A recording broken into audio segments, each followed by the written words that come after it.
Hey, everybody. Welcome to the GMI Rocket Show. I'm your host, Roman Zelichenko, former immigration attorney turned entrepreneur. I'm the co-founder and CEO of Laborless, an immigration tech platform that automates H-1B visa and perm compliance, and also the founder of GMI Rocket, a digital marketing agency focused on the immigration and global mobility industry. Today is episode number 148, and our guest today is the CEO and founder of a company called the Cozm, Benjamin Oghene.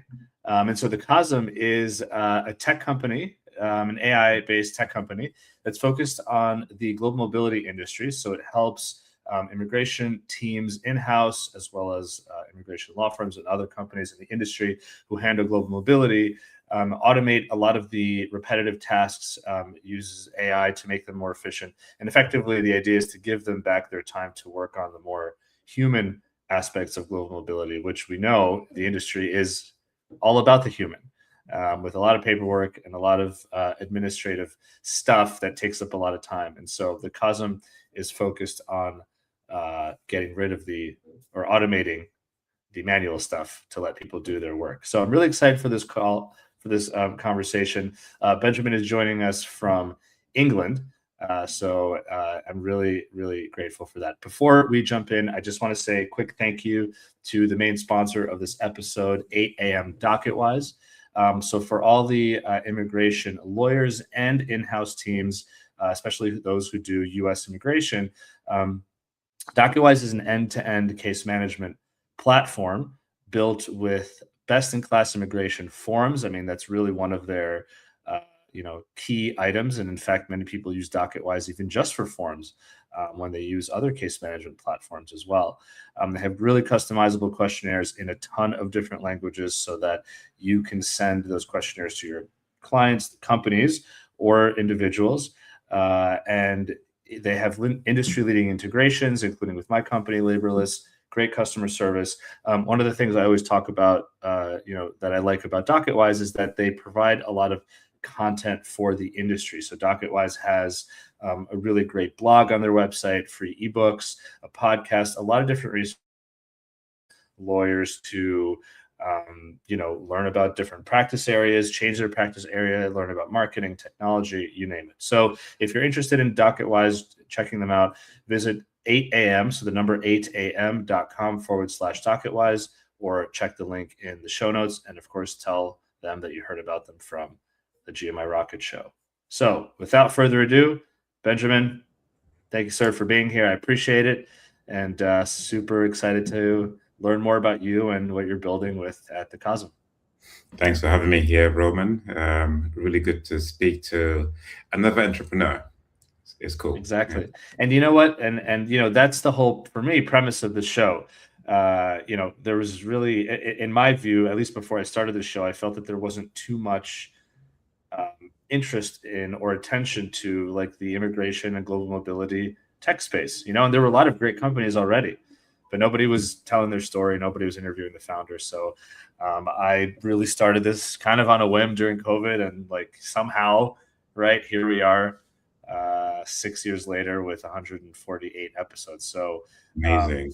So you are currently based in London, but you've got a really interesting background. You were born in Sweden to Nigerian parents. There's a lot of immigration already going on in that. So before we even get to your career, to your schooling, and obviously to the business that you've built, can you share a little bit about, like maybe your parents' journey from Nigeria to Sweden and sort of, you growing up between the three countries? Like, what can you share about that?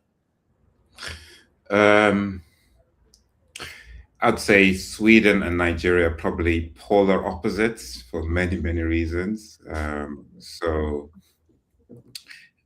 obvious thing is the weather, how spicy food is. It's the other one extreme to the other, and I would say just about everything culturally. So I see it as a positive. So I was born in Stockholm in Sweden, and then at 11 we moved to Nigeria, where my parents were born. And so yes, a bit of a culture shock, but maybe a good thing just to get exposure to very different cultures and different ways of living. Uh, and then at 17, I moved to the UK first to West London. Yeah. What was it like for you? I mean, you were growing up in Sweden in sort of an immigrant household. Sweden is a pretty homogenous country Mhm. culturally, so you stood out just by nature. So kind of, Yeah. I don't know, what was that like for you, I guess? I mean, were you friends with other kids who were immigrants? Were there a lot of immigrants in especially Nigerian or just African immigrants in general? Like, kind of, what do you Yeah. remember about that from early days? There was one other black kid in my school, and he was my brother. Nice. My actual brother. Right. so, so no, not a lot of diversity in my school, but I didn't know anything different. Mhm. So it might be harder for people who move to a different country, but if that's all you know, then that's all you know. So it's very hard for me to say if if that was very different, if it was harder, if it was easier, because I don't know anything different. Yeah, it just was. It just was your reality. This was, and then the other move to Nigeria is similar, right? So I moved to Nigeria not speaking any Nigerian languages or anything, so became foreign again in a second in a Mhm. different country. So that's all I've known, and I think yes, there are probably challenges that I'm not aware of, not as aware of as maybe others would be. But I think it's a good thing. I think global mobility is a beautiful thing. It helps you to see more of humanity, I think, and what makes us similar and less of what makes us different. Yeah. Do you know, I mean, I don't know if your parents ever talked about this, but what was it like for them to move from, Nigeria to Sweden? Obviously for you, I hear you. I mean, this is how you grew up and it's just your reality, whether it was easy, difficult, whatever it might be. It almost doesn't matter because you had no choice.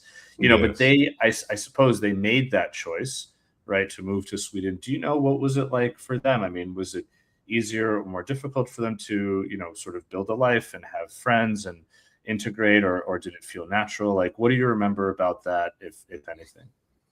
My dad was always more of an extrovert, uh, so maybe easier to make friends and connect with people. Um, a bit of a prankster, so he got my mom to walk the wrong way up an escalator or something, just tricking her that that's what people do. so, so because she was newer than he was, and I think she had a harder time just Mhm. making friends and uh, integrating in a society, and a society in general where people tend to keep to themselves more than most countries in general. Doesn't matter where you're from or what your culture is. So I think she found it harder than he did. Mhm. Uh, but again, it's hard for me to say because Yeah. I wasn't there every day. Yeah. So tell me about, then you had this idea where you kind of repatriated, I mean, in a sense, right? Back to Nigeria. Were you living in Lagos or somewhere else? Yeah, I was in Lagos. Lagos is like I said, very, very different from Sweden. I'll tell you something. We had um, all kinds of stuff happen. I might not go into too much detail in this sort of show, but the kinds of things where I thought, wow, there's such a huge gap between the rich and the poor in this Mm. country, and that creates all kinds of dynamics, which in some ways is good, helps people to be super ambitious. In some ways is it's bad because you can see real poverty and then you can see real wealth Mhm. pretty much next door. Were there, I mean, Nigeria, I think, is the largest, or one of the largest economies in the African continent. Did you see, you know, like, did you feel that at all? I've never been. I really would love to visit. Yeah, Now, at this point, I know at least a handful of people who are yeah. in Nigeria.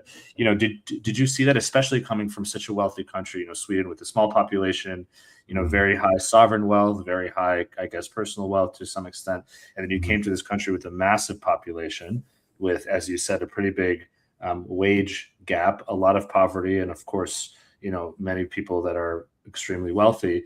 Did you see, or at that time and during those kind of teenage years, Nigeria striving for, or kind of like growing in the direction of being a more, you know, I guess I hate to use the word developed, but I guess wealthy nation?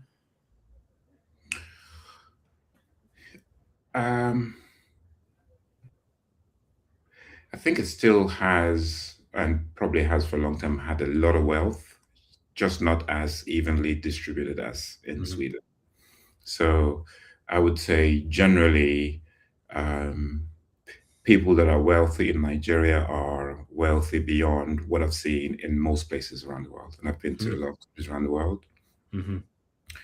And Sweden, and to a certain extent the UK, then there isn't that much of a gap. So it depends on what you define as wealth. Hmm. So uh, I think the kind of wealth that you see in Nigeria is very rare in Sweden, somewhat rare in the UK. Hmm. Interesting. But then also the kind of poverty you see in Nigeria is rare in almost non-existent in Sweden and very rare in the UK. Yeah. Were you, as a child, like a child teenager? I mean, do you find that you were more kind of studious? I mean, I know you obviously went into engineering, and you became a computer programmer. But do you find that you were kind of always a studious kid, or were you kind of entrepreneurial? Hacking things, selling things, or maybe a mix of both? No, not at all. No. So I think so. I liked sports. I liked to go out and stuff. There was a teacher who told me that I was talented in this stuff, especially maths, and gave me a lot of encouragement and kind of put his arm around me and tried to get me to focus. But I don't think I was naturally a focused person at all. Um, and maybe a little bit lazy, if I'm honest. I just assumed that I didn't have to study. I just had to do enough to do okay or well in my exams. I didn't have to go above and beyond. And Mhm. probably the wrong attitude, but it was fine. Yeah. Did you ever get pressure from your parents? I mean, especially in Sweden, your immigrant parents. I mean, I feel like no matter where they're from, they're all, the kids are that you got to study, you have to do well in school, Yeah. or were they a little bit more kind of trusting that you'll be fine, and more hands off? I'm hoping my siblings are not watching this, but they, I would say academically, what's a nice way of saying this? Um, Academically, I did generally better than my siblings, well, that's all you need to do, right?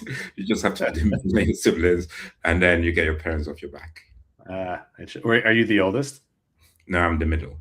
You're in the middle. Gotcha, gotcha, gotcha. Yeah. Uh, So my siblings are both, super talented in other ways, but I wouldn't say, I don't know, studying maths or anything like that. That's not there. That's yeah, not there. Much yeah. stronger than me in other areas.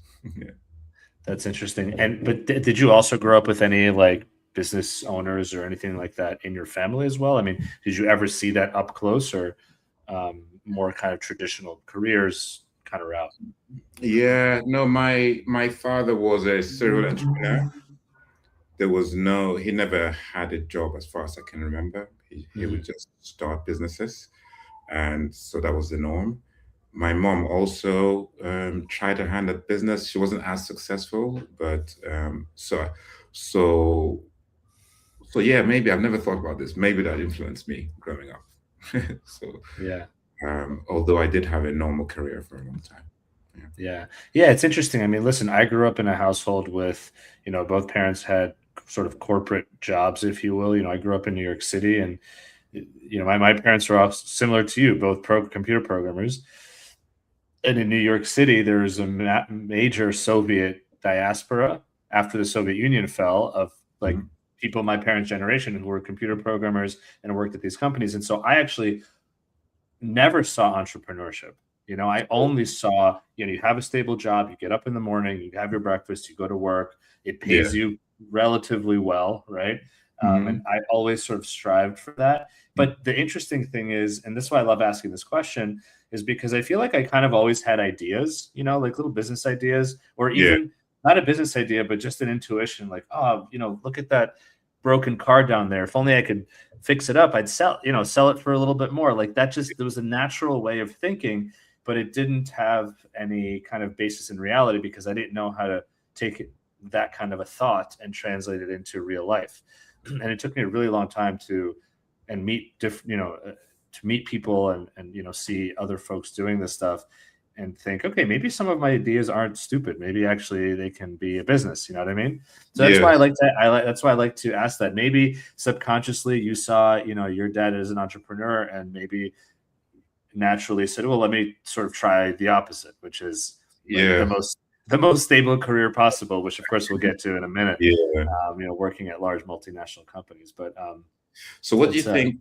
What do you think made you switch then? There must have been something at some point where you thought, okay, I'm going to give this a go, entrepreneurship. Yeah, and I think, thank you for asking. It's a great question. I think it's probably something similar to what you experienced, which is the idea that if I'm spending my time on this earth doing something, right, in terms of work, I really would love for it to be something that I believe brings value, that also I enjoy, that I get excitement out of, that I get sort of, it really like wakes me up in the morning and I can't wait to go do it.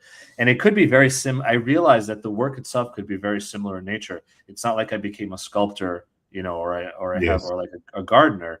I work in front of a computer just like I did before, and I work in tech just like I did before. But I realized that for me, it was working on my own terms and being able to explore my own thoughts and ideas without, much of a barrier. So, and we'll get to that for you as well. So as you were, growing up, you moved back to Nigeria, and then you moved to London for university, or you were a little bit younger, right? Did you finish high school in London, or you went straight to university? I went to what's called college. I don't know what that's called in the US, but it's not university. I think you call university college, whatever it's called. But it's right before university for a couple of years in West London and Ealing. But I didn't originally come to live here. I came here on holiday and I just stayed, never left. No kidding. Yeah, I was supposed to be here and then go to Sweden after a while, but I enjoyed the summer too much, and I said, no, I'm going to make my own way. So walked in for an interview at McDonald's, and that was my first ever job and paid my bills. Wow. And so were you living with roommates, or did you have any friends or family in London? I had an aunt here, so I was staying with an aunt in West London, and I think this was a good thing. She says, okay, you're going to stay longer, and then you've got to pay rent, which is why I got a job. So this might have more of an influence than anything else. I got a job at McDonald's I was working till 5 a.m. on a Friday. Wow. 5 a.m. on a Saturday, and then 12 midnight on a Sunday. And then when I went to college in the week, that was further maths and physics. So it was, I think that period, that 2 years probably made more of a difference than I have no doubt maybe my father's way of living made a difference, but that sort of having to work really hard at a very young age, I think made a difference. And this was while you were, in school, you decided at that time that you wanted to pursue computer science, and then I know you went to King's College in London. So were you thinking to yourself, you had this job, you're working late night, or I guess overnight, you were going to school during the day. It sounds like you're doing at least decently well, especially in maths, computer science, etc.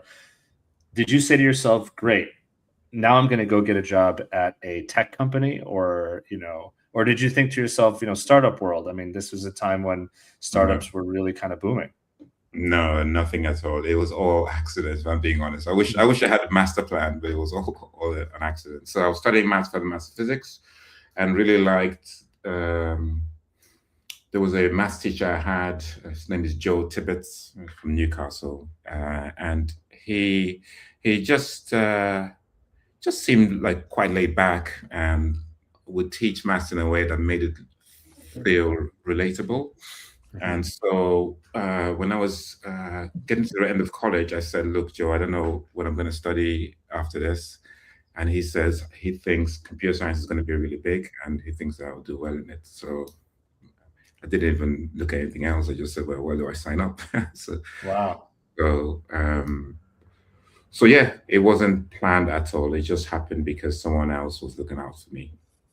I mean, and that's the power of a mentor or somebody who will at least take their time to get to know you, understand your strengths and weaknesses, and then have the, I think, wherewithal to give you a real recommendation. Yeah, You know, yeah, Uh, yeah. how was your experience then going into computer science? You went in, and you graduated. You obviously went into the consulting world. I mean, you worked at three of the big four over the years, Yeah, yeah. Deloitte, EY, and PwC. Mhm. Um, so, tell me a little bit about, I guess, your experience in that corporate world. I mean, you didn't grow up around it, right? Sounds like it was an accident. It's not like you were, reading business cases when you were 15 years old and thinking, gosh, I want to work in this kind of a job. So what was it, what was it like? Tell me a little bit about the roles. I mean, you and sort of, yeah, how your career evolved there. Um, so when I finished studying, someone told me that computer science wasn't cool. Uh, and so I went into tax instead, which Okay. is much cooler. Right. To be very real, I was having conversations with a girl that I really liked, Mm, and she said something like, "Oh, like computer scientists are generally geeks." right. so, so that as a young man, that kind of thing like stands out in your head. So I thought, okay, Mhm. right, I'm gonna get a job where I wear a suit. I don't care what it is. Um, and so I applied for a job in the Big Four, and I got it. Um, I think the Big Four is a great training ground. So I don't know KPMG at all. I'll just generalize here around EY, Deloitte, and PwC. Mhm. Okay. So Deloitte, at least in the UK, they came out of Anderson, and they had a very sort of ambitious culture. So they would basically get rid of, I can't remember what it is, something like the bottom 10% of people. And everyone had a mini grade to try to get a promotion too. So everyone was super, super hardworking, trying to get that tiny promotion all the time. AY was different. AY wasn't the same in terms of ambition, I would say, a little bit slower, but they did organize themselves globally quite well. They were trying to have a global structure where every process is the same, everyone uses the same system. They would outsource a whole bunch of stuff to a center in India. They were just trying to be really efficient. Mhm. Um, I would say at Deloitte, I kind of enjoyed my career. I liked the friends that I made there. At EY, I wouldn't say I had the best of times ever, but PwC was the best employer I ever had. Absolutely amazing. Um, so I didn't plan on leaving EY, but PwC gave me a job where I basically got to travel the world and I got paid for it. And all I had to do was to present tech and build tech. So it was a dream job. So tell me about that, because obviously that ended up influencing a lot of, your views about global mobility, the products that you built, and then of course eventually that culminated into starting your own business and moving as far away from a stable big four job as possible, which is becoming an entrepreneur. So, Yes. what was your time at PwC? I know you eventually became director of digital solutions, and you were doing, kind of global, strategy from workforce standpoint and technology standpoint. Mhm.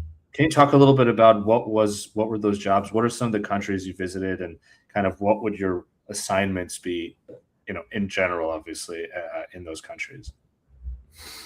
Um, so it started off with a trip to New York. My first trip was to PwC was to New York actually to present Mhm. to I think I'm allowed to say this now, the New York Times. And I thought, wow, Mhm. this is amazing, iconic brand. And I didn't know anything, but I was brand new in the company and I was asked to present what the company's technology did. So I did a lot of studying on plane, studying when I was there and presented, and we won it. It was amazing. It was basically a pitch. Then I was sent for a few months to California, to San Jose. And then afterwards, it was lots of short trips, sometimes a week, sometimes a few days across Canada, across Europe, various countries. And usually it was either for some sort of a conference where I would be presenting what we're doing, or to speak to a client that had some issue where they thought technology could solve the issue, or it was a competitive tender like an RFP, a request for a proposal. And usually the local PwC team would be very welcoming because it's somebody traveling from sort of the UK to come and help them to solve a client problem or to win a pitch. So really good times. Any memorable countries? Anything that was sort of, I mean, okay, New York, California, understood. A lot of people travel there. Anything more obscure? There's a place in Denmark called Aarhus.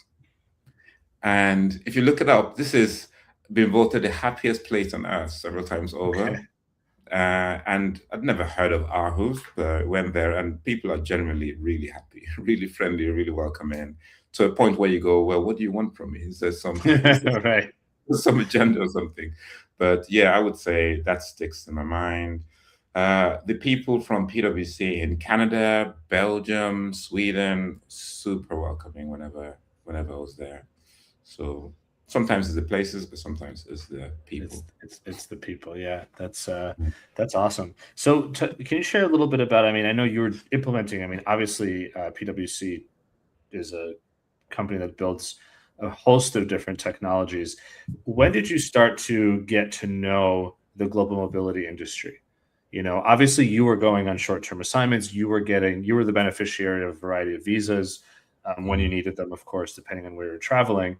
And so there was that part. Were you also working on projects that were related to workforce planning and sort of global mobility and strategy from the technology standpoint? Yeah, throughout my career, apart from the last maybe couple of years, it was all global mobility. And so it was dealing with companies that have their people moving around the world, and their people, sometimes it would be really boring stuff like a tax briefing. I don't know if you know what a tax briefing is. No.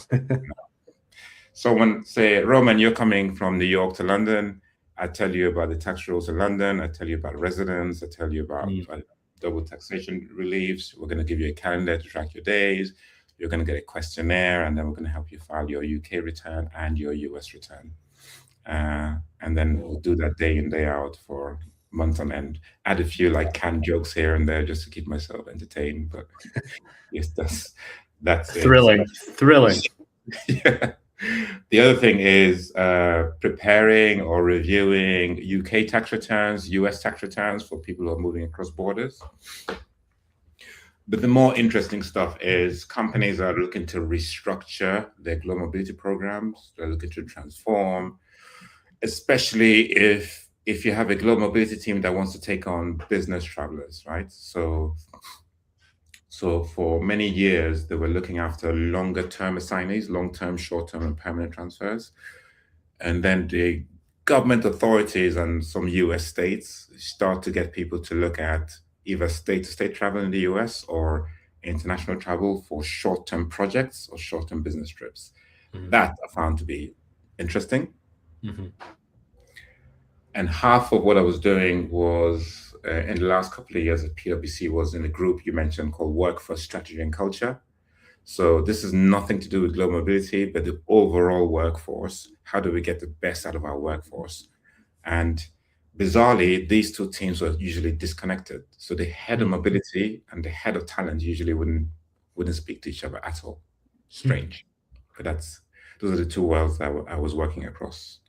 And so obviously, I would imagine making that, especially after being global mobility for so long, making that connection and talking to workforce, strategy people and saying, how can you not, when you're strategizing around moving the best people, to the best teams or the most fitting projects, how can you not take into account who your team members are in other countries and what skills they have, what experiences they have, and how can you organize that workforce globally, not just domestically? Exactly. And Roman, there was almost no client had a data-driven way of making those decisions around where to move people. And even the few that didn't really understand immigration and tax rules. And I'm talking about the world of talent and strategic workforce planning. And so it was very much, if it was data driven, it was basically skills based only, but not anything to do with actual reality of compliance, cost, timelines, so on. And the opposite was also true. So the global mobility teams were usually doing very uh, transactional work, if you like. At least that's what it was being seen by the organization. So the organization was usually not tapping into very important talent that they had themselves in the mobility team, and basically using that team as a transactional unit that basically moves someone from A to B, but is never involved in the decisions around who's the right candidate or anything else like that. So, yeah, I found out that intersection when we started to do that. I found that particularly interesting, much more than preparing tax returns. So as you're going through all this, I mean, what was that moment then where you know, number one, started to maybe think about the idea of, well, let's build some technology or some solution to combine these different silos, if you will, and then Yeah. sort of can you talk a little bit about, you know, what was the thing that pushed you to Mm. leave this really, you know, decade plus. I mean, you Yeah. were working in the big four for 12, you know, 13 years at this point, you know, to leave that and actually pursue this concept, this idea. Um, this sounds doesn't sound great, but actually it ends well. So I was out on my lunch break, and two police officers in the city of London stopped me and said I fit a written description of a suspect. So, so they had a piece of paper in a hand. It was a black male wearing a black suit, dark rimmed glasses, and possibly an afro. That's the description I remember. And and I said, "Do you have a picture?" And they said, "No, we don't. But you fit the description too well." So before I knew it, I was in handcuffs. I was being read my rights. There were Wow. police vans everywhere, and I got taken to Ludgate Police Station, and they're allowed to hold you for up to 24 hours without charge. So they held me for 23 hours. So I had the pleasure of spending a night in the cell and having a lot of time to think. So the thought I had in my head is there are a lot of decisions that are made by humans today that are um, full of cognitive biases, sometimes conscious, but usually unconscious. And I work in an industry where that happens all the time. It's easy to see another industry, right? And to be judgmental of what they're doing. But actually, what we are doing is we're sending people all around the world, and usually someone gets a tap on the shoulder and says, We think you're the right person to fill this role.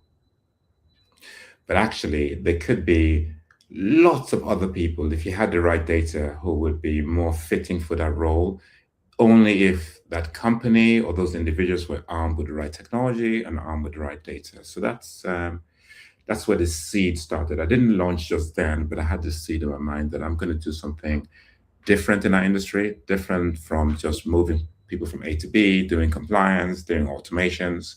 There's got to be something that means more. So although it's not a nice story to sit there, but at least it gave me time to think, and maybe a change for the positive. And Yeah, I spoiler alert, mean, it wasn't me. I didn't go robbing places in my spare time. yeah. Well, that's good. That's a good fact. But you know, like you said, it's. I mean, presumably, it was a blessing in disguise. A really kind of traumatic and surely upsetting experience for you, your team, your family, led to, I guess, forcing you to really just sit and think about things and contemplate, I guess, your life, but also what was happening. It's not like you were contemplating even your decisions. I mean, you know, you hear stories like that where people actually did something wrong and then they get, you know, punished. And then through that punishment, they get to reflect. And that's great. That's a separate story. You Mhm. were sitting there thinking, I'm obviously I'm not guilty. I didn't do this thing. there's been a mistake. So of course you will be free.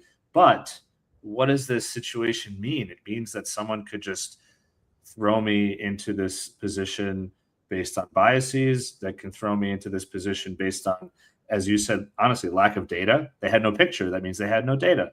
They had no Yeah. video proof. They had no, this isn't like it was 50, 60 years ago, right? Yes. So Yes. so, Yes. and so I think it's really fascinating to think about that. When you put all of these things together, though, okay, fine, you had an idea, a seed of an idea, but again, you and your life choices didn't, like, quote unquote, land you in the cell. So you went back to work and kind of like as you did before, but suddenly now you're you're this comfortable job. You've been growing, in your career. You've been going from one company to another. You've landed in this place where you just said a few minutes ago was the best employer you've ever had. But you still left, right? You still did eventually go off on your own. Did you have maybe a moment or a series of moments where you eventually said, you know what, I'm going to try this?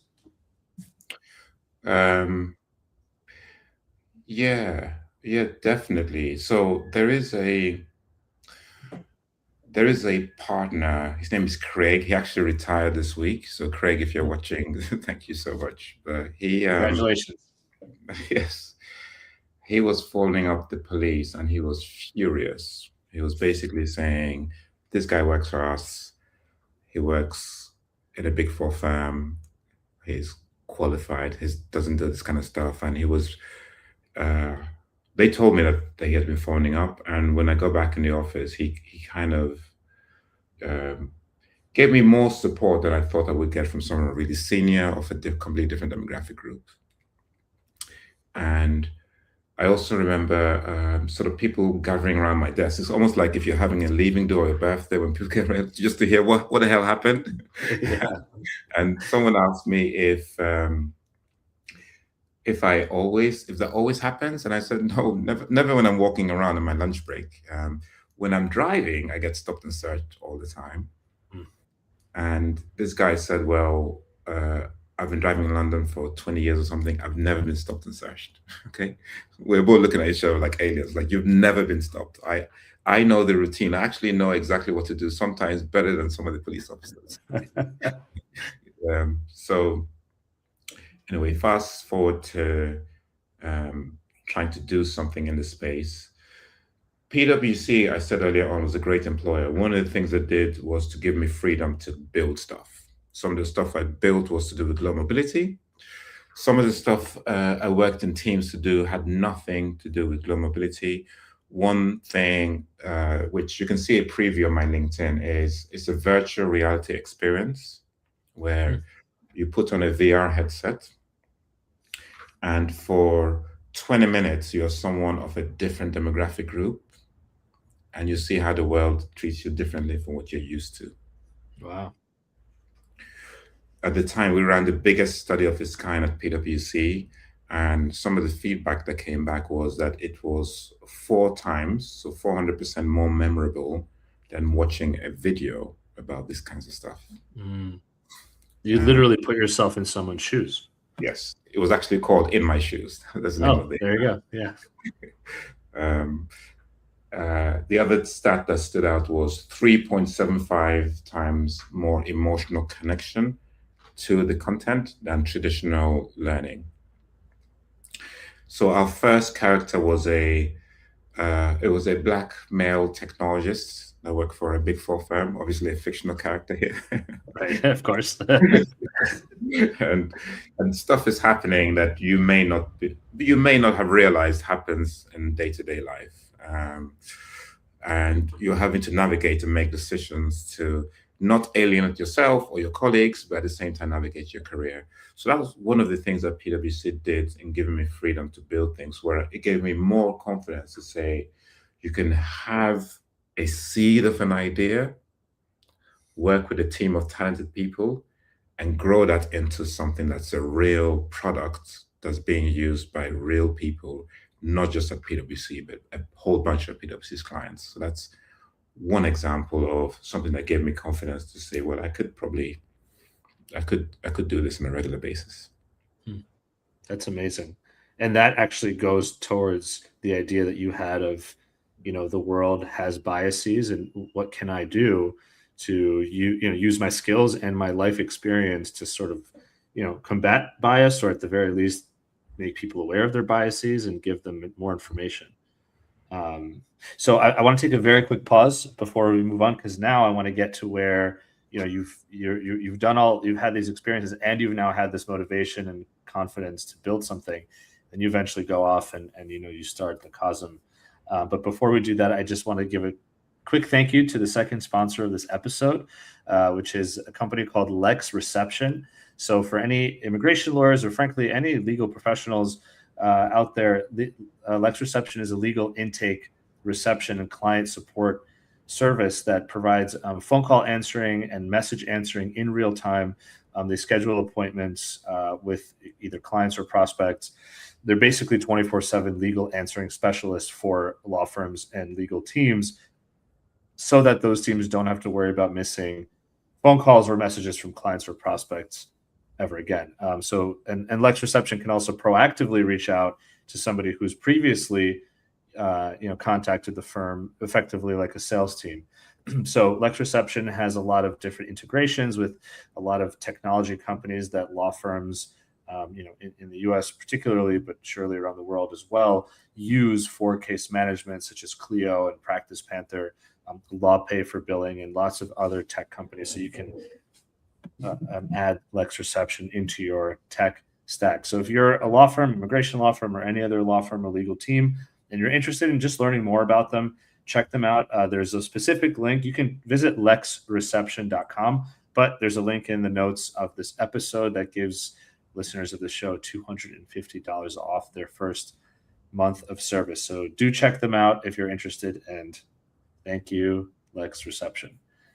Okay, Benjamin. So you've had these experiences. You've been traveling around the world, for your team. You've also been working in global mobility and building some technology and products in global mobility. And then you've obviously, in addition to that, had this unfortunate, but maybe, life-changing experience that sort of puts you in the mindset of, okay, there's something more that I want to do in this life. You eventually leave. Well, I guess you don't actually leave first. I guess you end up when the immigration and tax team spins off of PwC and becomes Vialto Partners, you work there for a little bit, but you do eventually then leave PwC/Vialto to launch the Cozm. So tell me now a little bit, what is the Cozm? What does it do? Who does it serve? And what is the product like? Where are you today with it? So one thing that I got exposure to early on was a very early use case of AI. It's probably more machine learning than AI, but I was sent to on a secondment to a client. I thought I was going to Kingston in Jamaica, but I went to Kingston in Surrey. It's like an hour from where I live. to Unilever, and Unilever had a program called the Future Leaders Program, and they were struggling with gender diversity in this program. They engaged with a company called HireVue, which had a very early AI interview model. They used to replace the first round interview, and the second round interview was still done by humans. In 12 months, we managed to increase gender diversity by 14%, 1-4.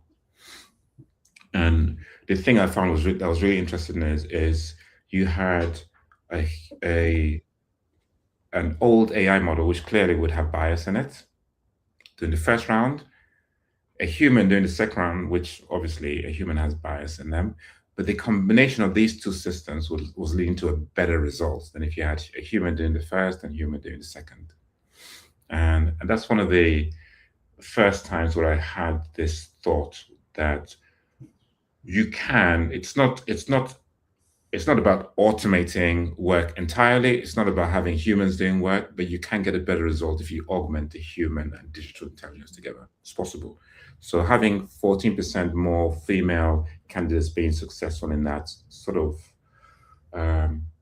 it it encouraged me, should I say, to pursue down this route. So the Cozm is derived from the Greek word cosmos, but that domain name was too expensive, so we called the Cozm. And the idea is that everyone around the world, if they have the right skills, the right talent and work ethic, doesn't matter where they're from, their gender, ethnicity, neurodiversity, or any other factors, they should be able to fill that role. And all we need is to arm global mobility professionals with the right technology and tools to be able to tackle not just automation of the stuff they do today, but to give them the data so they can have more of an influence on the talent strategy in the organization. So that's the name. What we do right now on a practical basis is we started off with business travel compliance. Mm.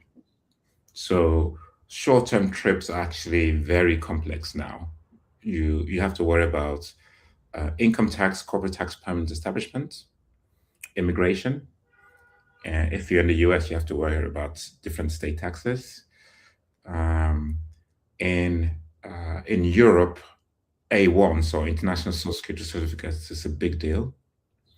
And then there's a new regulation, newish regulation in terms of implementation. It's called the Posted Workers Directive.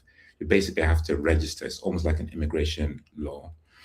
And these things are hard to deal with through human effort alone. So we do that. One of our first clients was Cisco Systems, that probably famous for WebEx. Mm-hmm.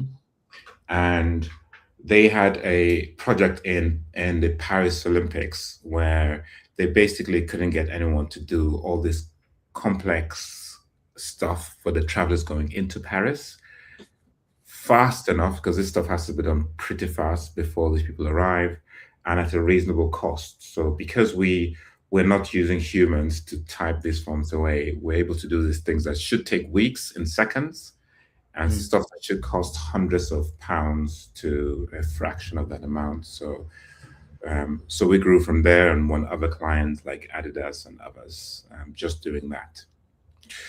Today we've expanded more broadly, so we do assignment management technologies. So a lot of mobility professionals need to do cost estimates. If they get a request from the business to move someone, they need to initiate an immigration provider, a tax provider, a relocation provider.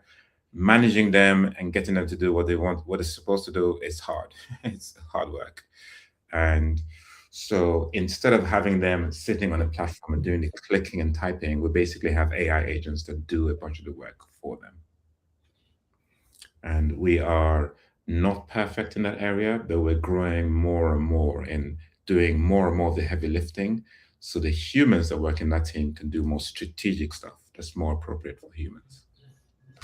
How do you manage the fact that different jurisdictions within Europe, but even potentially within a country? I mean, I recently had a guest on who had been working through immigration rules in Switzerland, and apparently every canton there has different rules as well. You know, Yes. in the US it's federal, but you know, maybe in Canada there are some provincial rules.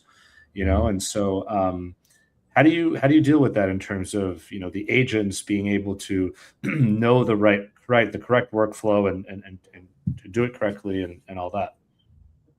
It's a great question, and it's almost like we planned it, but we didn't plan it. we did plan it. No. So there's a lady called Gloria that works for a Swiss company, and she says Switzerland's a nightmare because every canton, like you says, has their own minimum wage requirements, and it's quite hard to get all the data that you need from their systems. They use SAP SuccessFactors, gets from systems, gets from multiple different payrolls. Make sure, like, is Roman paid enough for his role and his experience and other stuff to go into this particular Swiss canton? So, and she says this is all she does all day long. She hates it, but that's what she does. And I said, well, Gloria, you know, we could automate your day job in about a week. Do you want us to automate your day job? And she said she doesn't think it's possible, but she hadn't met me before then. So Nice. it took us exactly 8 business days to automate what she does, what she used to do. wishes to build an agent. The agent's name is Eli. Eli gets all the data that you need from various systems within her company, finds what canton this person is supposed to be sent to, goes onto the government portal to find out how much this person is supposed to be paid, calculates the difference, sends instructions to payroll, follows up with payroll if you keep Eli on autopilot, and so on. So it's just one of the many agents that we build to tackle, like you say, complex, not just country specific, but regional and sometimes city specific regulations. Now, do you have to have the country's rules be published electronically, I presume? Because what if they're not? I mean, I remember I was talking to an attorney who was an immigration attorney. I think she was in Ghana. This is a few years ago, or maybe it was another West. Maybe it was another Southwest Cote d'Ivoire. I don't, but and I remember she was saying that sometimes you just show up to the government office and there's Yes. been a new policy and there's no update anywhere. It just, in order for you to get the update, you have to physically show up and you see the new policy taped Yes. onto the door. And I remember we had this conversation because I was the only tech guy in the room. She said, Roman, this is the reality of what we're working with, but my gosh, I wish we had technology. Can you help? And this predates ChatGPT. This was, Yes. maybe Yeah. 4 or 5 years ago. And I thought to myself, there's no way. So what do you think about, situations like that? Do we have to wait for them to digitize their, government policy making first in order to then be able to layer some AI agents on top of that? No, no. So there are countries where you simply cannot automate the end-to-end process. You have to have a human in the loop. So when most people say AI, they're referring to artificial intelligence. I'm pretty sure that will be deemed disrespectful at some point. We think of that as augmented intelligence. So there are elements that are digital, and sometimes there are elements that are human. Sometimes you do need a human, like in your example, to walk up to the immigration or tax office and read the sign, knock on the door, sit there for 2 hours, wait for the turn to speak to the authorities and say, what are the rules today? Right. Exactly. Yeah. And that's interesting. And I guess in that sense, as long as the official policies are like that, you can't automate away entire jobs. Yes. But of course, I think that's probably a little bit more of an exception rather than the rule, but nevertheless, it exists. So your clients, I mean, you mentioned that you started with Cisco, you've had some other clients. Do you typically work with the corporate, in-house mobility team? Do you, or a lot of my audience and the folks who listen to the show are immigration providers. So maybe they're immigration lawyers or consultants or relocation management companies that do a little bit of the, business travel or short-term assignments, et cetera. Do Mhm. you also have software for, or solutions for those folks? Yeah, yeah. So we do systems for immigration firms.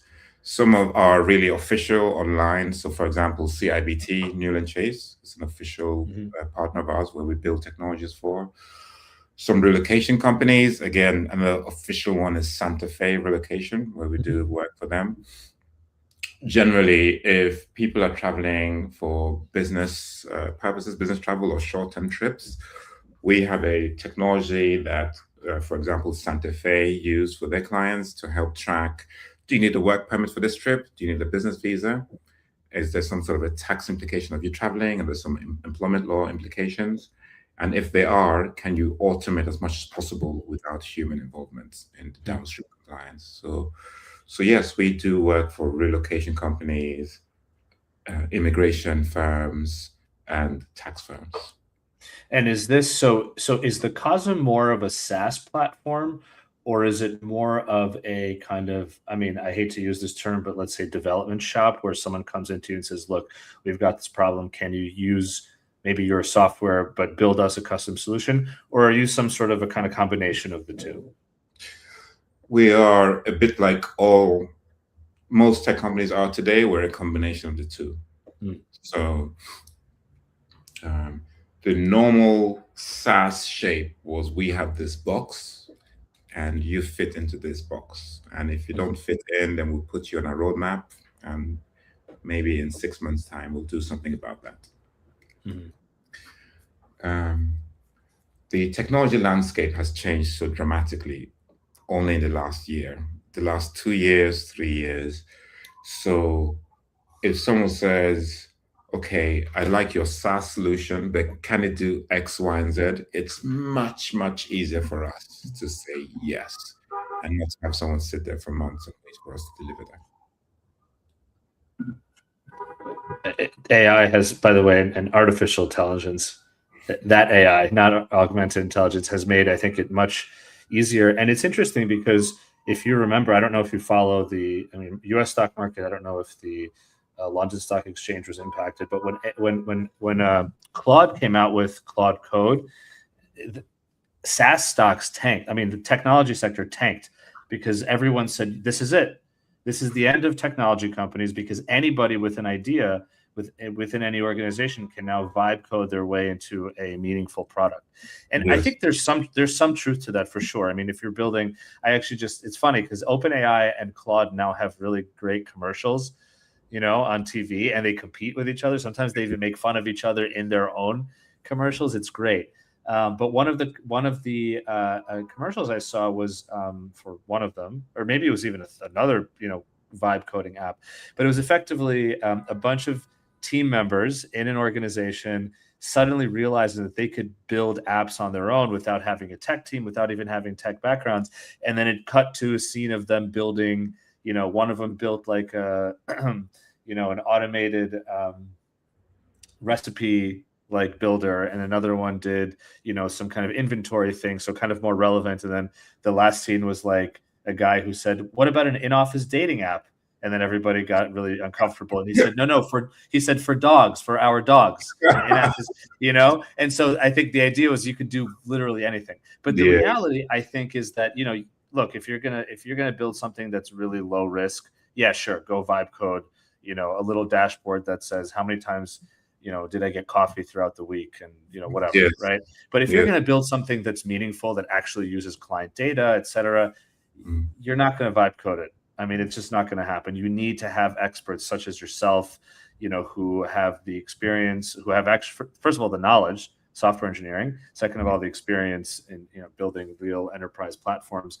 And so I think, to your point about the definition of AI, how good it is right now is just it's a reflection of how well people use it who already know how to do it, versus how well can people, quote unquote, build something who don't know how to code. Like, I don't think that's where the real use case, that's going to be fun. But I feel, at least for the next, let's say for foreseeable future, I think the real use cases will still be tech companies who can accelerate, can build faster, can build maybe even a little bit better, but they still need to be tech companies at their core. Yeah. Yeah, I'm 100% with you. Do you know Mythos? Have you heard of Mythos at all from Anthropic? Yeah, the one that they're not releasing to the public because it's too dangerous. Yeah. Well, apparently it's much better at identifying vulnerabilities than patching vulnerabilities. So I think we're getting to an era where if someone wants to vibe code a dating app for the pets, I think that's a great idea. What could go wrong? Okay. Right. And so where people talk about SaaS stock disappearing, like Workday and Microsoft, I don't think that's the same thing, because for everyone that vibe codes an HR system, there are bad actors out there who are also armed with AI, and they're rubbing their hands together. They can't wait to get a hold of that kind of tech. And so as much as if someone gave me, I don't know, a Formula One car to drive, I would think this is amazing. I can drive this stuff if I get enough lessons. Doesn't make me Lewis Hamilton. Doesn't mean I'm going to start driving Formula One professionally. It's dangerous. I think people that think that B2B SaaS can be vibe coded are probably going to come across all kinds of security issues, and that would probably be the headlines in the next 3 to 6 months. By the way, using that analogy, which I love, I would also say, imagine somebody told you, because Formula One cars, they can go 200 plus miles an hour. I mean, they're insane. They're computers. I mean, they're machines, right?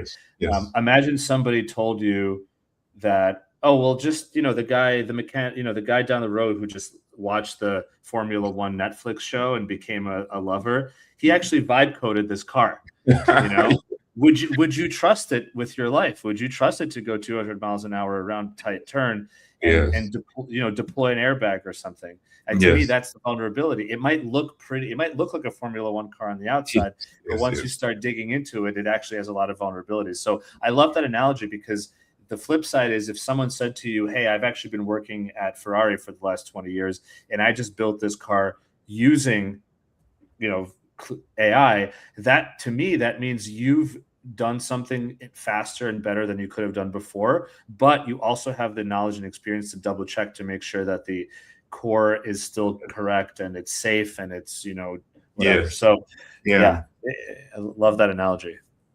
Yeah.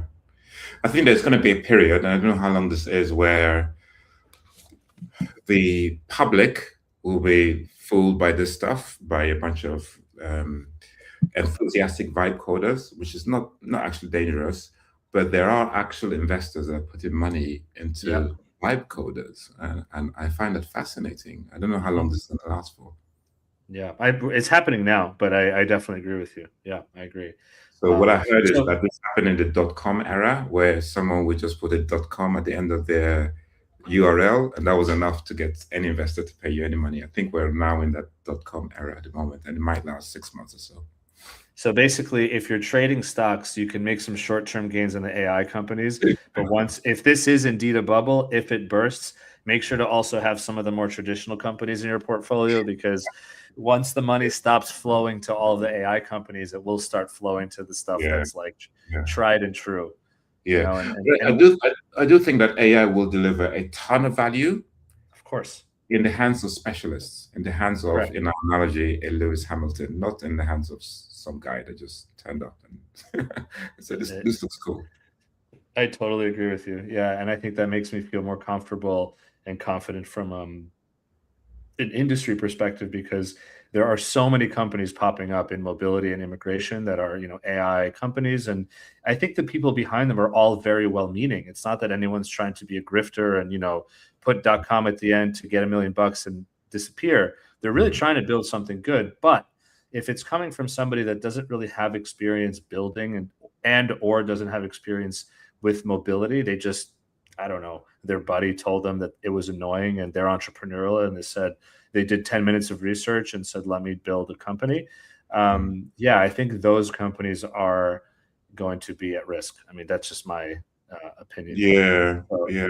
But on the flip side, those companies where you do have genuine engineering talent in them, and they have genuine domain expertise. So that could be tax, it could be immigration, employment law, and that's in the founding team, not employees. I mhm, think this is a great time. I genuinely do. mhm. I love that. Yeah, I agree. I agree. So, okay, with the Cosm, as we kind of wrap up here, what are you seeing? You mentioned you work with some corporates. You obviously work with some immigration firms, relocation firms. Where do you see the company kind of going, let's say, in the next near future, 1 to 3 years? I mean, are more features or more countries, or like what's your growth trajectory or plan for the company? It's to continue down the promise that we've made, which is people that work in global mobility, that's in-house professionals and service providers, will spend less time on repetitive work. Hmm. They will be freed up more than they can imagine. But that's not to sit on the beach somewhere. That is to repurpose that time to do work that is more aligned with the talent strategy of the organization. And I feel like we're doing well in that first bit. We haven't done enough in that second bit. We're just starting to do that right now. So that's where I see the company going. And um, it's we're going through a time that's clearly going to be a little bit jarring, because a lot of people need to learn new skills that they've never learned before. So we do not just engaging with clients to help them to digitize and use our products. We also do training sessions. So we have one coming up on the 11th here in London. We have another one coming up in Madrid, and then in Paris, in France.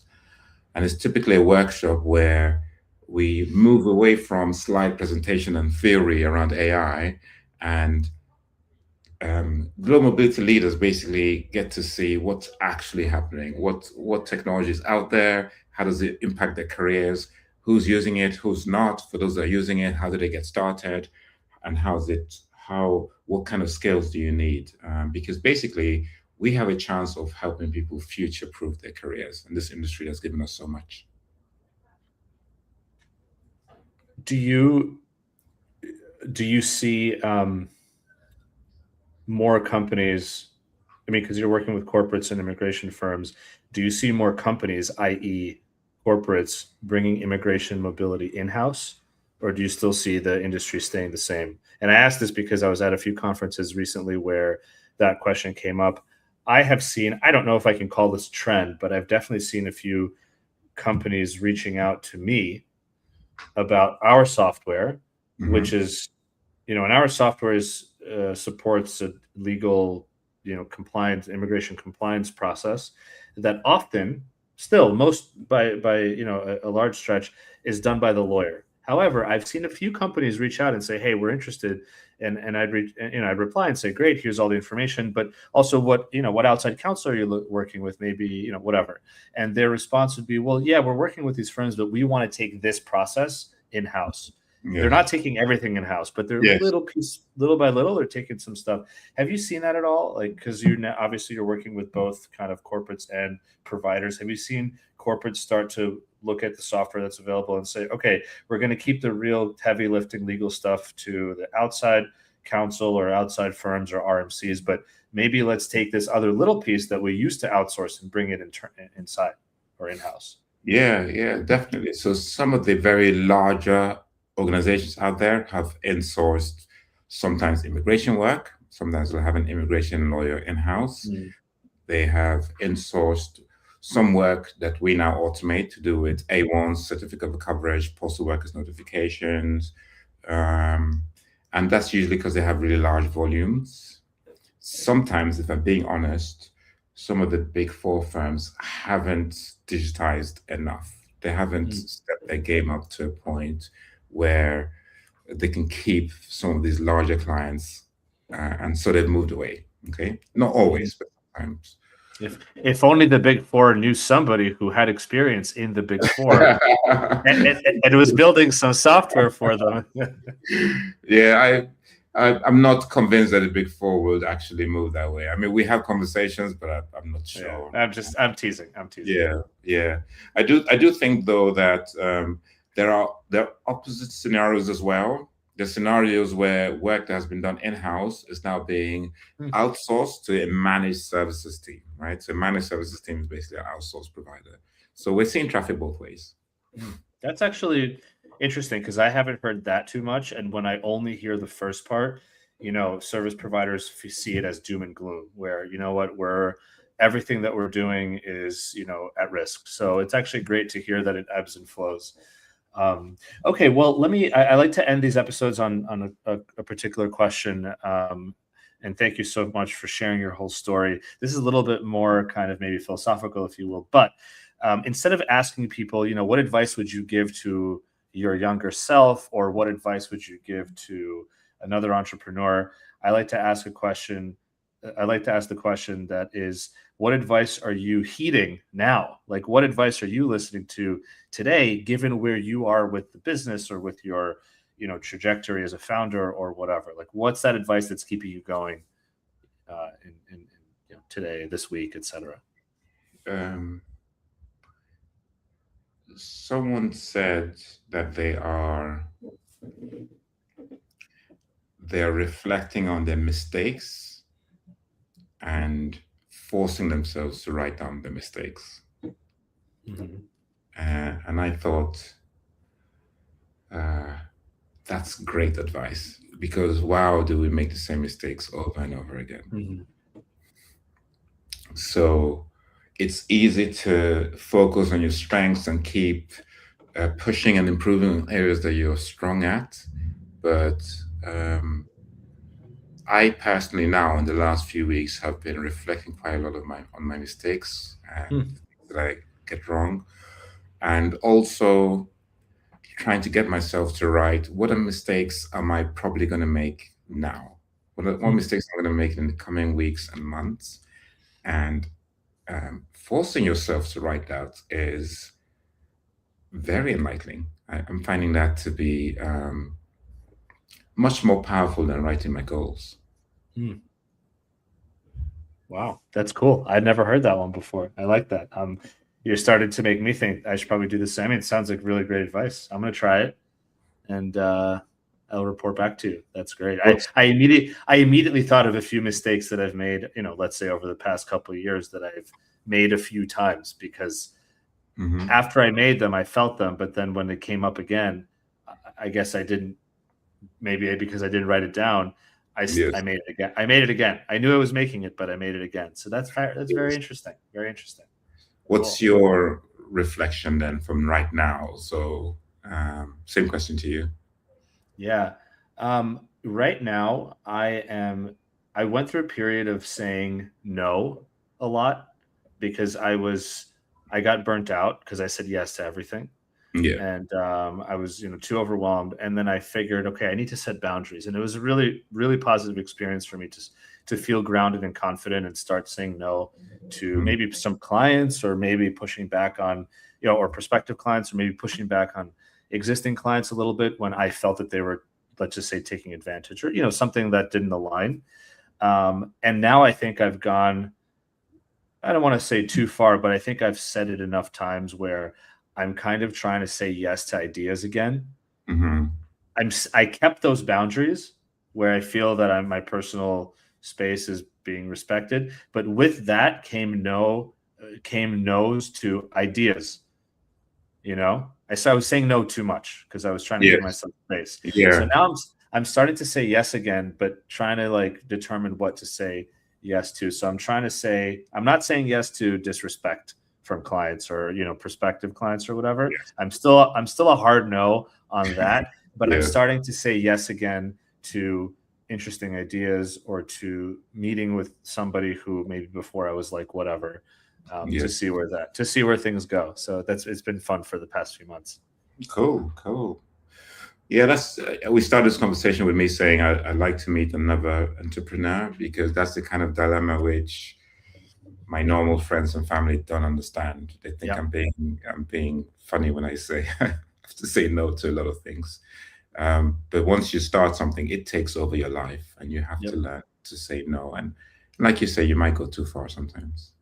Yeah. And that's just the way that it ebbs and flows. But if you're going to be a successful entrepreneur, if you say yes to something, I think you have to give it your all. Yeah. And that's when people burn out. They start giving their all to too many things. Yeah. Yes. So, Yes. well, Benjamin, this was an awesome conversation. Thank you so much for being on the show. Thank you for sharing your life and your journey, your career, everything you're building now. Where can people find you, and how can they find your company? Yeah, they could just go to www.thecosm.com. If they want to attend one of our events, they can just go /AI events. Hmm. This is where, if you're a global mobility professional in-house or a service provider, and you want to know how AI is going to impact you in your careers, you can do that. If you just go to the main site, thecosm.com, that's more for people, companies that want to buy technology, like cutting edge technology for managing international business travel or traditional global mobility. And if they want to connect with you, do you recommend LinkedIn? Yeah, yes, LinkedIn would be the place. Do you normally give out your email? Do you normally I do do that? not. Nope. No. I definitely do not. Learning from you. So yeah, I definitely say LinkedIn. So yeah. So, and by the way, just for folks who might be listening on audio only, the website is the Cozm is TheCozm. I was trying to be English there. Zm.com. So thecosm.com. So Benjamin, thank you again for being here, for staying a little bit late because it's you're 5 hours ahead in the UK, and I am excited for your growth. So hopefully we'll have you back on in a few years. Thank you so much for having me on your show, Roman. It's a really good show. Really enjoyed speaking to you. I appreciate it. Thanks. All right. Enjoy the weekend, sir. Thank you. All right, everybody. Amazing episode, amazing conversation. If you are in the global mobility space, again, and especially if you're not just focused on U.S. immigration or U.S. global mobility, check out Benjamin on LinkedIn. Check out the Cozm, their website, and see if there's anything you guys can do together. Before we finish up here, I just want to give a quick thank you one more time to the main sponsor of this episode, 8 a.m. DocketWise. So again, to immigration lawyers out there, immigration teams in-house as well, DocketWise is an end-to-end immigration case management platform which provides best-in-class immigration forms that your beneficiaries can fill out, petitioners can fill out, et cetera, in a lot of different languages. So you can work with clients from all over the world.